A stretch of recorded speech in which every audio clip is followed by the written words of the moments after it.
In a world where blind life doesn't wait, where skills are learned, not given. We don't wait for tomorrow, we do it today.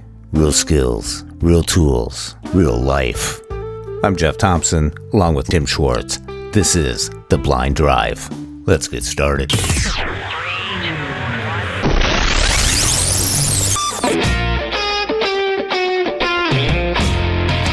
Okay, Apple's AI is in its infancy, Tim. Well, yeah, it definitely is, though.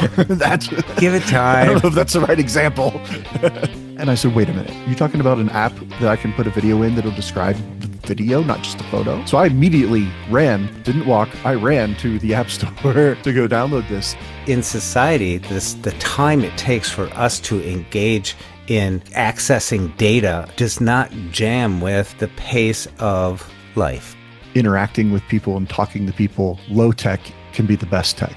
Is that what you're saying, Jeff? Welcome to The Blind Drive. I'm Jeff Thompson, and with me is Tim Schwartz. How you doing, Tim? I'm doing pretty good, Jeff. How you doing today? I'm doing great. You brought up a topic to me that I didn't know much about. I've heard of it. It's been coming down the line. PiccyBot, a P-I-C-C-Y, I believe it is. It is. Now, VoiceOver will say PiccyBot as if it's, like a little fairy of some kind, a P-I-X-I-E. But it is PiccyBot because it is perhaps a picture robot or a picture bot. Yeah. So yeah, basically what this app does, well, not basically, it does, is you can take any photo, any video from your phone or anywhere on the web and put it into this app to PiccyBot, and it will describe not just the photo, which pretty much every AI app out there can do now, but it can also describe video, which is what caught my ears because I happened to look on Facebook. Somebody was talking about an app that wasn't doing something or they were asking for help, and I had never heard of, as VoiceOver said, PiccyBot. I'm like, what is this? And from the context of what they were asking, they're asking about video description. And I said, wait a minute, you're talking about an app that I can put a video in that'll describe the video, not just the photo? So I immediately didn't walk. I ran to the App Store to go download this. And it does. You can, like I said, share from your camera roll from your phone, or I've been doing a lot of sharing shorts from YouTube or reels or short form video because the free version, we'll get into more of this in a bit, but the free version, you can have it describe videos that are up to 5 minutes long in length. So I've been sharing shorts from YouTube, and by default, when you send it over, because it does put PiccyBot in your share sheet, so you can, share it literally from anywhere.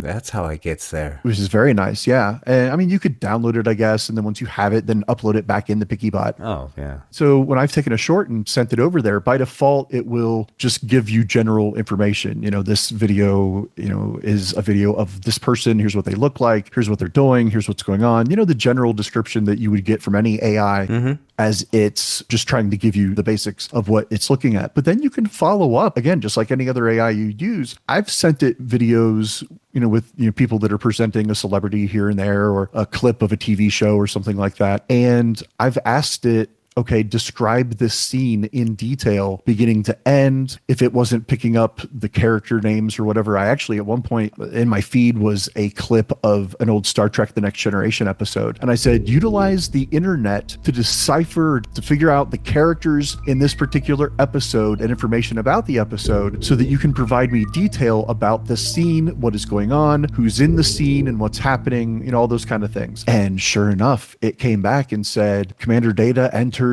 from the sliding door. Yeah, exactly. The sliding door opens. He's met by this other character, and they're having a discussion by a shuttlecraft. And it actually had the video. It had captions already on it, and it asked me, if I had wanted it to read to me the captions in case there was something there. And I was like, sure, read me the captions. And it read what the captions said. So it was able to tell me the scene as if it was a narrator for an audio description show or movie. And then I was able to say, okay, well, what is the costume they're wearing? What do they look like? Oh, wow.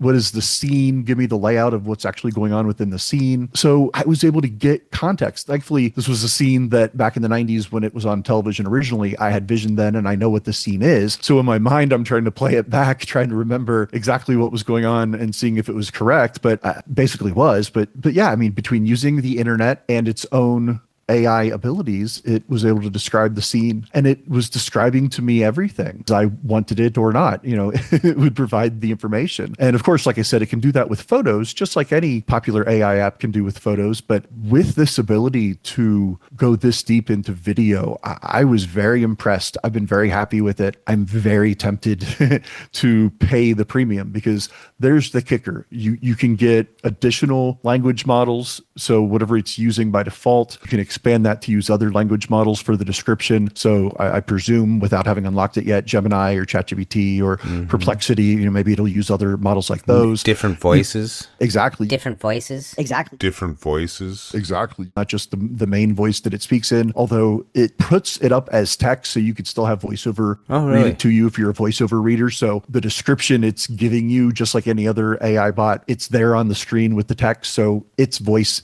isn't exactly necessary. And when I was looking at it, I didn't think the price points were very high. I mean, too high. I don't think it's that bad. Now, you had mentioned the monthly price. $2.99. And then it was $14.99 for a year. But here's the kicker. It's $24.99 for a lifetime subscription. How long is a lifetime on the internet, though? Well, on the internet, I mean, that 7 years? Well, depends. Seven? Yeah, are we talking about my lifetime, the internet's lifetime, the developers? The developer, yeah, that's the ultimate one right there. Yeah, you and I were talking about this because I know you've seen the developer comment online here and there, and I've seen people talking about this app. This developer, from what I understand, has developed this with the blind in mind. But in this case, there really isn't yet a really good mainstream app that will describe videos. And I was just very happy to see this, that somebody's doing this, making it accessible with screen readers on your phone. And like I said, not just photo, but video, and making the price point reasonable. You could drop in the Red Sox game. Have it described to me? Yeah, if you get the video of the Red Sox game. Yeah. Was that really a strike? That's an idea you've given me, Jeff. I may have to just spend the $25 for that alone. But no, like I said, to unlock it, and I could get videos longer than 5 minutes in there. So I could maybe put a longer clip from YouTube or somewhere else, like a movie clip, or, my daughter's concerts, if they put on a play. Yeah, see, that's where I would like go with it, where you have family or exactly stuff that you want to hang on to for a while. What I really like about this is he's not a big company. It's not a big... I'm surprised that some company hasn't snatched him up. We want that PiccyBot. We might have to change the name, but we want PiccyBot. Kind of like, what happened to Siri, although they kept that name, but we won't delve back into that tragedy. Yeah, it could have been something. It could have been somebody. It could have been a contender. I love the idea that it's this one guy, this small team, putting this together, keeping accessibility in mind. So again, right there, I'm happy to give him money just for that. Alone. One of the first ones. Yeah, too. one of the very first ones to do. OpenAI isn't describing videos. Perplexity, they're not describing videos. Meta, I don't think they're doing it yet. There's rumors, they were talking about, I mean, we all saw the video about a year ago about a train's coming, you're getting on, and it's just like seamless with life, like live AI doing audio description for you, And some of that is out there. We know that with the Meta frames, for example, they have the live AI mode, and they've been working on upgrading that and making it more descriptive. What I would use it for, and I wish they could do it, is in real time, give me audio description.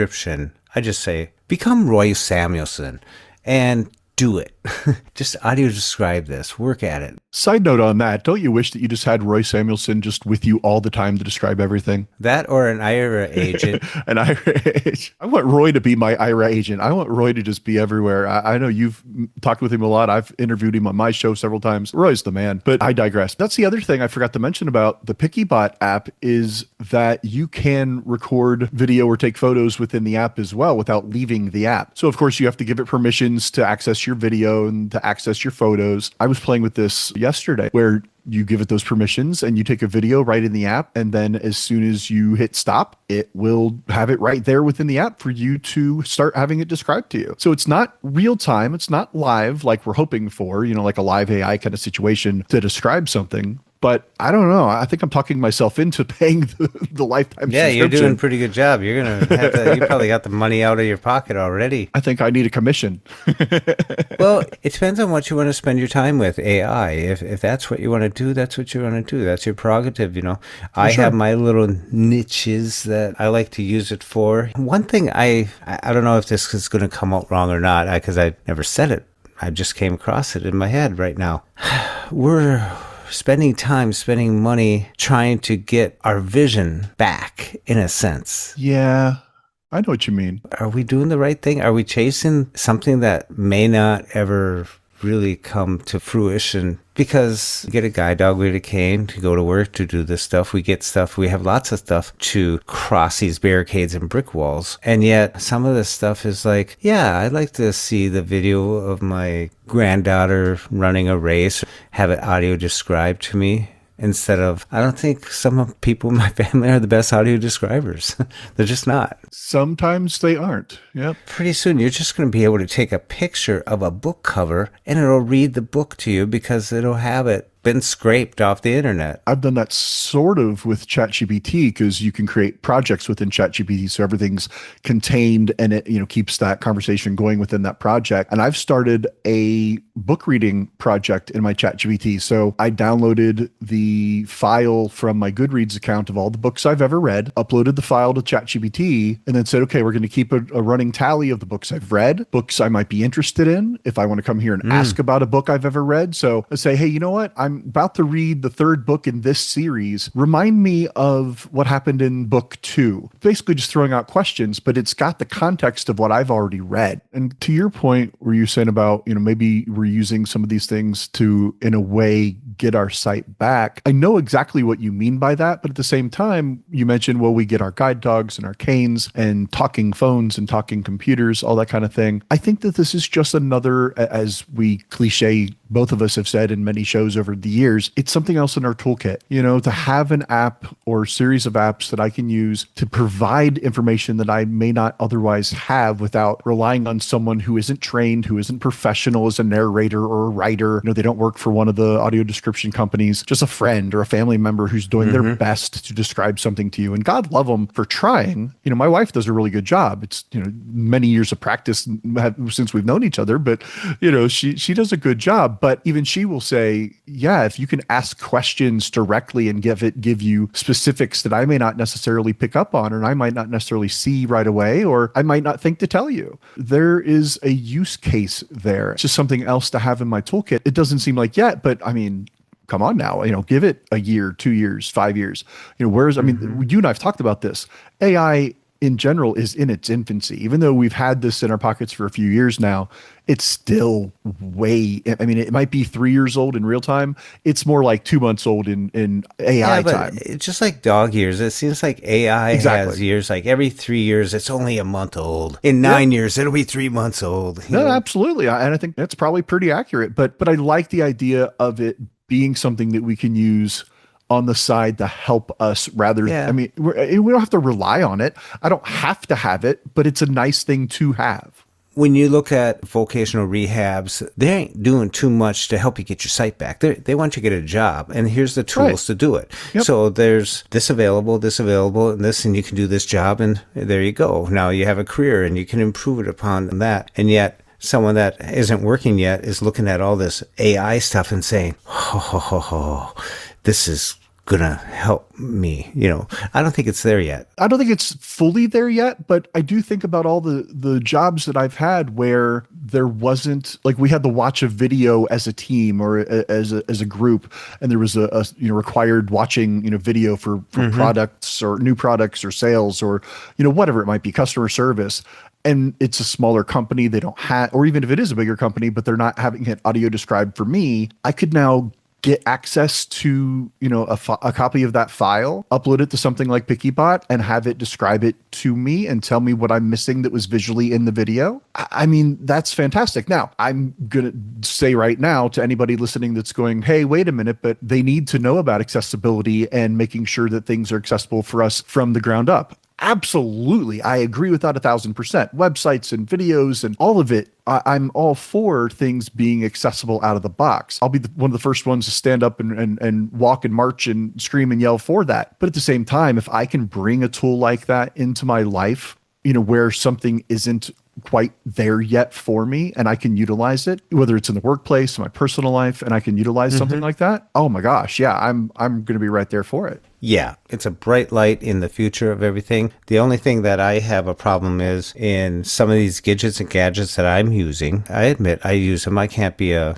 Debbie Downer on all this stuff. I use it. However, I cannot use it in real time to the point that people wait for me. Hold on, wait. It's kind of like Kung Fu. He would go into his little dream thing and all the actors would have to sit down and rest and stuff while I'm going through my little sequence. Well, hold on. Let me do this and do. It's over. Boom. I'm out of the pace of life in a sense. When will it come? I don't know. It might be there. But in the meantime, it's kind of neat to see especially the small PiccyBot company pushing forward on their own while all these big mega companies are nowhere further advanced. I mean, yes, he's using some of the language models and all that, of course, once you subscribe, because he gets charged, he gets dinged on its usage. And hopefully he has a problem with that because people are using it so much that will get him attention from the big companies. So more power to him. But I'm really liking the idea of these types of apps. I was telling you earlier about how I use ChatGPT to get me the menu for a restaurant because I didn't feel like going and trying to Google it and navigate up and down the website and, I got to go to this heading. And actually I'm on my phone and I can do headings, but now I'm at the bottom of the page. And, I didn't want to fight with that. And I just went to ChatGPT and said, I'm at this location of this restaurant and I'm looking for their chicken entrees. And okay, what are the sides? And okay, we're looking at an appetizer, blah, blah, blah. And I was able to get all of that information right there within ChatGPT because it has access to the internet.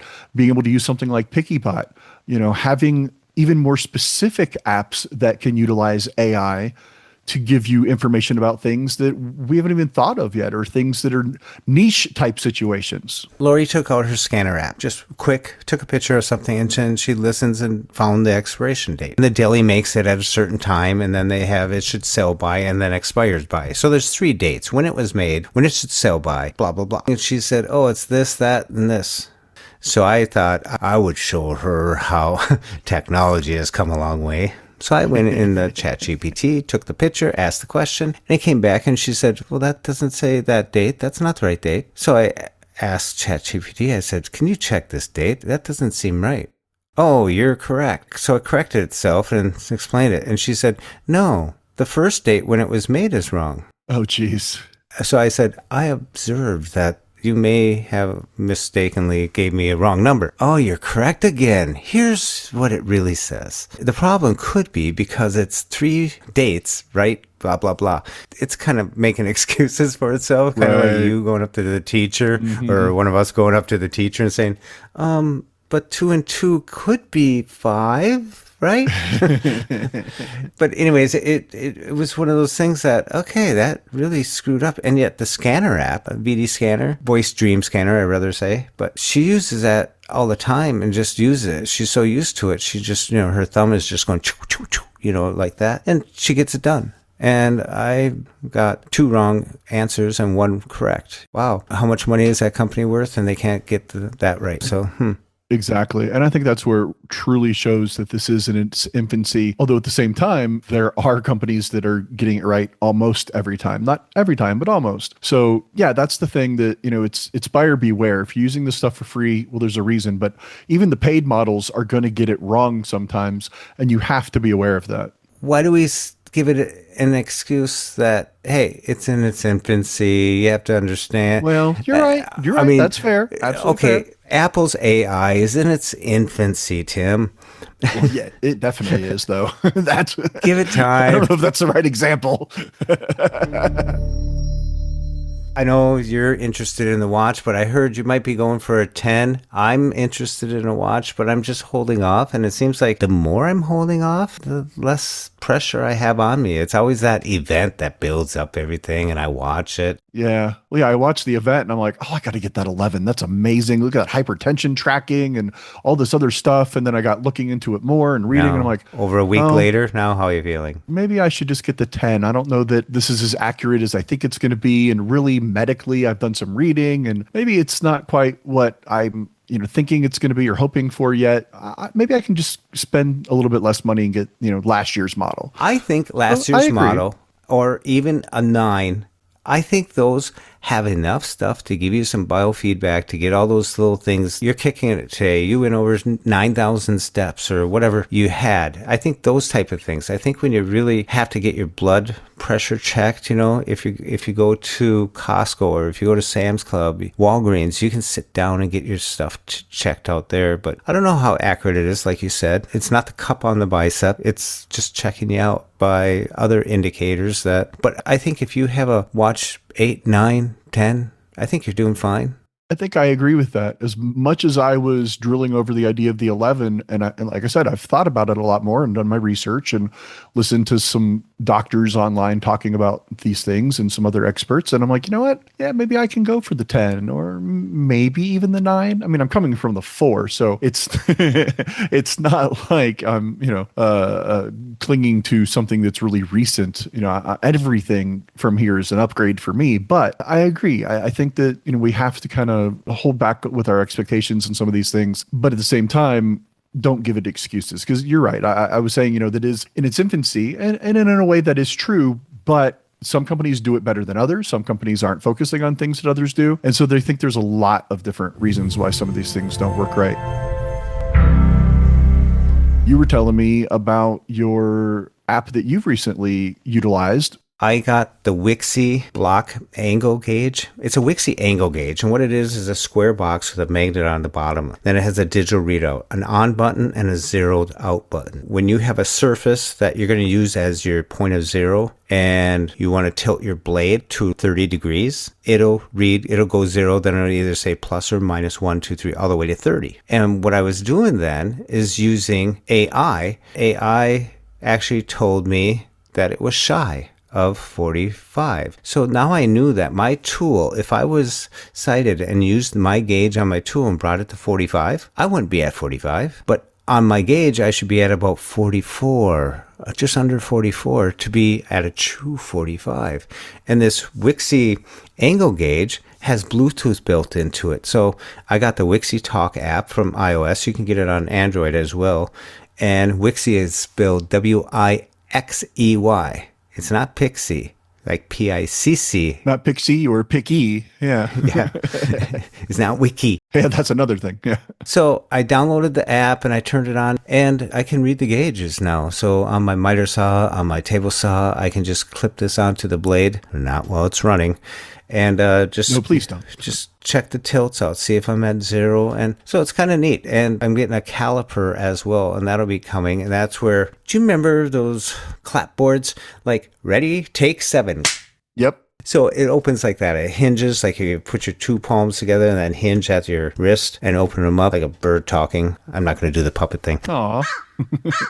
So it's a caliper, so I can actually set it up against something and touch it to something else and check out the angle, and it'll Bluetooth read. So when the app opens up, it has a simulation of it, and it's just sending that information there. So it's reading, the VoiceOver is reading those numbers. It puts the focus right on it. So it's really neat, and it comes within 0.1 accuracy. So 45.1 or 44.9. I'm trying to get to 45, and the wind blows and it changes. But it's a pretty cool tool for me not to have had for so long, but people had them. I finally got it and it's working, and it's like, oh my gosh. So I brought out Ira and I had an agent there, and they said, yeah, it's just under 44 on the tool. But on the accuracy of the thing, it told me it's at 45.1 or something like that. So it was nice to know that I have some tools there to decipher what's wrong, what's right. And I love that. I think that right there is the niche kind of story that we're looking for in all of this generally. It's about the tools in our toolkit. It's about an app that can do something. I remember the early days of apps and the app store and things like that for our smartphones. It's like, oh, we've got this app that can do this. Oh my gosh, this is amazing. And we never knew we needed it, but now we have it and we have to have it. We need it. Something like that, though, I think is great because it takes care of, even if it is a niche situation, it takes care of something that was helpful for you, for your use case. Having an app like PiccyBot describe a video or a short or something to me from the internet, it's not required. It's not necessary in my life for me to enjoy a video necessarily, but it's helpful and I appreciate it and I like having it. But something like that's a tool that you can have. Imagine AI, Bluetooth connections and AI and all that being put into more things like that, whether it's, tools that you use in your woodshop, whether it's, in music, in performance, in construction, whatever it might be. The fact that we can start seeing those types of things come in through AI, I think is going to be huge because it's not just helping us, obviously. It's going to be able to help everybody. I think it's a perfect time for us to really look at this stuff. I'm just having a tough time to see where we're all moving in a direction here because sighted people have this stuff as well as us. Sure. I mean, it's not changing the playing field. Everyone has it, but it's accessible to us. So we can move right along with this.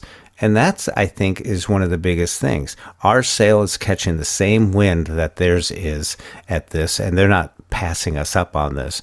Maybe the developers, maybe this, that, the other thing, but the big boys are making them accessible on our phones. We can access it. We can play with it. We're in the game. And thankfully, all the way down to the little guys, like with PiccyBot, they're making these things accessible. And it does put us on an equal playing field. And that ultimately is very important. And what it's about is making sure that we have equal access, of course, obviously, and be able to utilize these services and these things in an accessible way. And if they can help us, if they can be that cliched, something in our toolkit that helps us out, okay, great. If it helps us and sighted people and everybody, I'm all for it. It's just a matter of what is it going to be. And every time I turn around, like when you told me, about this gauge, I didn't know that existed. I've done woodwork way back in the day when I was younger, but I don't do it obviously like you do. So I didn't realize that was even a thing. But once you said it, then my mind was opened up to the idea of, well, what else could we make accessible with AI and internet connectivity, the Internet of Things, as they say? What else can be made accessible with this type of technology? And well, then it becomes limitless. The gauge is actually probably using a gyroscope. Very likely, yeah. Like you said, the tools in our toolbox is getting bigger, and hopefully we can find a way to utilize them and ultimately be independent. That's the end goal, absolutely. Earlier you mentioned restaurants. I remember before you were talking about Houston, someone wanted to get rid of the Braille menus because they use QR codes for efficiency. Right. Well, and probably cost as well, yeah. Yeah, I dug in. I went down to Houston on my phone, and I asked some questions on Google, and some things popped up. So I dug in a little bit, and some people are getting rid of QR codes and want to go back to paper. This revelation is like spinning in a whirlwind of some are going with paper. Some, like you said, are going back to Braille. Yeah, and I think that's a personal preference thing. And I don't want to say something like, well, no one can just be happy with something, because that's not fair. And I don't really feel that way. But it's the one size doesn't necessarily always fit all. Mm-mm. And so there are people that are going to be more comfortable with utilizing Braille, whether that's something they've used all their lives or they're just more comfortable with it. What do low vision want? Right. Low vision people might want just larger print. Maybe they don't know Braille. Maybe they would prefer to scan something with a QR code. I was talking to you about this, how, I've gone to my daughter's choir performances and they provide a paper program for everybody to have. But if you would prefer, sighted or not, they allow you to scan a QR code. And then that brings up the program on your phone. And it's a very accessible format. It's got everything listed just like it would on the paper program. And I love it. It makes it easier for me to follow along instead of whispering to my wife, hey, what's the next song? Hey, is she part of this performance or is this a different choir that's going to perform? Is this a solo? I don't have to be talking to her and asking. I can just read it for myself, put my Bluetooth, in my ear and read along with VoiceOver with that QR code I used. And I love it. And something like that at a restaurant, for my use case purposes, I think that'd be fantastic to be able to go in and even on just their regular menu on the back or something, have a QR code that I can scan that will provide the menu. So I don't have to go to ChatGPT and ask about it or go to the internet and jump through a whole bunch of hoops and headings to figure out what's on the menu. If I could scan it and it brings it up similar to my daughter's choral performances, I would love that. But at the same time, I don't want to diminish the feeling of somebody or the opinion of somebody who says, but no, I really prefer Braille. Unfortunately, however, there is that flip side, as you mentioned, of the affordability of Braille. You know, a lot of these restaurants, if they're having to print up multiple Braille menus for dozens, hundreds, thousands of restaurants around the country or the world, that is costly. That can be a lot of an investment. It's just salesman of the QR codes, just slaps a sticker down on the menu, goes, there, it's accessible. And everyone stops and saves goes, all your money. Oh, there you go. It's accessible. But I can appreciate that concern where the restaurant's saying, hey, we're trying to save money. Restaurants are going under as it is, especially since, 2019, 2020. So I can get them finding ways to, save money, cut corners. The thing is that really bothers me is life.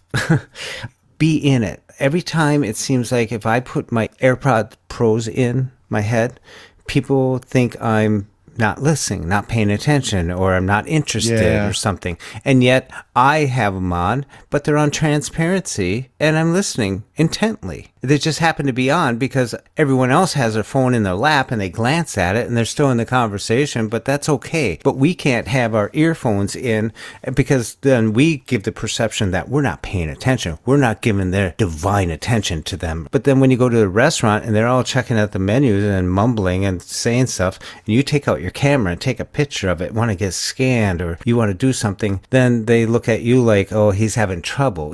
It's like in society, the time it takes for us to engage in accessing data does not jam with the pace of life. Being out with the guys, being out with the family, doing all this stuff. So I'm always doing it in advance. What restaurant we going to? I try to, yeah. Like you said, you look something up, what entrees they had, what this, chicken, blah, blah, blah. It's a little bit of homework that we do ahead because when we're out there in the mix of everything, there's no time to pull out your phone and go through 3 apps and send something off and do this and wait for this and that because, boom, it's gone. Time. If somebody's going to offer me a QR code that I can scan it real quick, access the menu, navigate through it quickly, I'm all for that because, as you said, it's about timing. It's about being present with the people that you're at dinner with or that you're out with. If you're going to go somewhere, especially somewhere unfamiliar, whether it's a restaurant or a shop or a store of some kind, you've got to have an understanding of where you're going, how you're navigating that, what your obstacles may be, if you need to find a menu of what's available on the menu,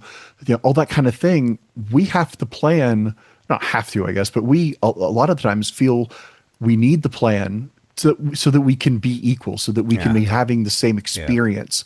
And anything that can allow me to do something a little more quickly so I can just share experiences, so I can just be with the people that I'm with. Be in the moment. And be in that moment, right? Yeah. And not have to be worrying and hurrying and be like, okay, well, hold on, guys, I'm not ready to order yet. I'm still looking. Your screen time should not go up when you're out to dinner with the family. Exactly. And God love them. My family is always there to jump in to say, hey, what are you looking for specific? My wife will say, hey, can I help you? What are you looking to have? I'm famous for the waitress. Say it's Joanne. And I'll give her that little and she'll come over and go, yeah. And I said, I'm kind of thinking, like a burger, barbecue with bacon and, something like that, What do you got? Oh, geez, we got the blah, blah, blah, blah. Oh, and we have the blue cheese one and blah, blah, blah. It should they're there to help. Yep. It's not like they're going out of the way. They're not going to go back to the kitchen and say, I had to explain the burgers. That's what they do. They know it. It's literally their and job. And sometimes, what's your favorite? Just to start that conversation up with them and stuff. Exactly. And meanwhile, everyone else has got their nose in their menu. They're going, oh, good. She didn't pick on me to ask first. He's delaying them. They love you right now. And you're just talking and say, okay, yeah. And the appetizers we have, what are you interested in? What do you have for blah, blah, blah. It's a good thing to be extrovert a little bit. The waitresses, with the help that's around you, the service desk people, all the way around you, to ask the questions before you purchase or decide. And restaurants is a good practice. So what you're saying is we can be excited about new technologies and AI and everything it's going to do for us in our toolkit. But ultimately, the moral of the story is be in the moment, and the most low-tech option of just interacting with people and talking to people, low-tech can be the best tech. Is that what you're saying, Jeff? That's it, Tim. I think that's the title. There it is. Well, we talked about a lot of stuff here, and I think it goes full circle. We dive into the Star Trek of stuff, and we come back, and we're just eating a burger, you know? I'm all for that. There you go. Well, thanks a lot, Tim. We'll see you all back next time on The Blind Drive. Thank you, Jeff. Thank you, everybody. See you next time. All right. I'll get the lights.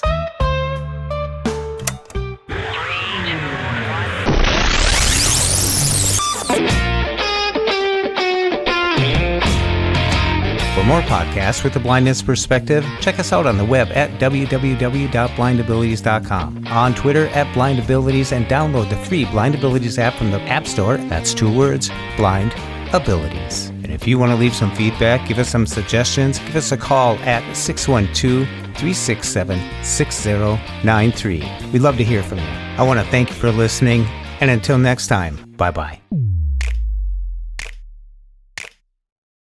When we share what we see through each other's eyes, we can then begin to bridge the gap between the limited expectations and the reality of blind abilities. And the realities of blind abilities.